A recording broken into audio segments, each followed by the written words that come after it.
சிறப்புக்குரிய உணர்வு பூர்வமான இந்த ஆர்ப்பாட்டத்திலே தங்கச்சி வனத்தை சார்ந்த அந்த மீனவர்களை எப்பாடுபட்டாவது மீட்டெடுக்க வேண்டும் என்ற உறுதியோடு அந்த தொகுதியான ராமநாதபுரத்தின் சட்டமன்ற உறுப்பினராகவும் மனிதநேய மக்கள் கட்சியின் சட்டமன்ற குழு தலைவராகவும் இருக்கக்கூடிய பேராசிரியர் ஜவாஹிருல்லா அவர்களுடைய தலைமையில் நடைபெறக்கூடிய இந்த ஆர்ப்பாட்டத்தில் தாய் கழகமாம் தமிழ்நாடு முஸ்லிம் முன்னேற்ற கழகத்துடைய பொதுச் செயலாளர் அருமை சகோதரர் அப்துல் சமத் அவர்களும் மனிதநேய மக்கள் கட்சியுடைய மாநில அமைப்பு செயலாளர் அருமைக்குரிய அண்ணன் மன்னை செல்லச்சாமி அவர்களும் இங்கே வருகை தந்திருக்கிறார்கள். இந்த ஆர்ப்பாட்டத்திலே தொடக்கமாக தென்சென்னை மாவட்டத்தின் சார்பிலே மாவட்ட தலைவர் கோரி முகமது அவர்கள் முழக்கங்களை எழுப்பி தொடங்கி வைப்பார்கள்.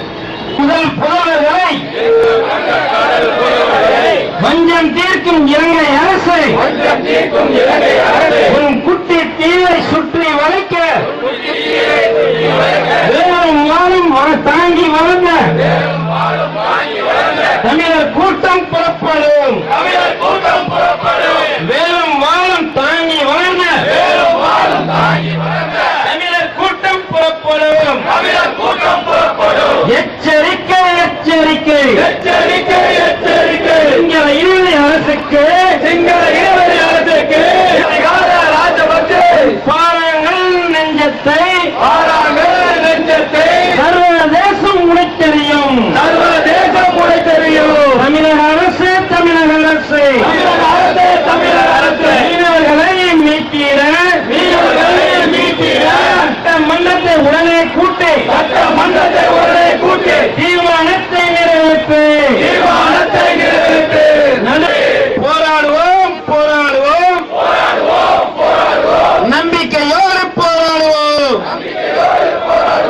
மீட்டெடுப்போம் மீட்டெடுப்போம் மீனவ சொந்தங்களை மீட்டெடுப்போம். சட்டமன்றத்தை கூட்டினே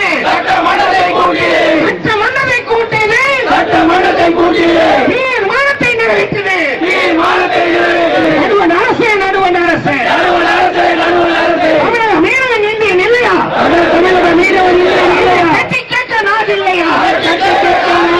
ராஜபக்சேவிடம் கூடி குழாவும் மத்திய அரசு மோடி அரசு நாடக மாடலை நிறுத்திவிடு. காப்பாற்று காப்பாற்று எங்கள் வீரர்களை காப்பாற்று. போராடுவோம் நம்பிக்கையோடு போராடுவோம். மீட்டெடுப்போம் மீனவ சொந்தங்களை மீட்டெடுப்போம்.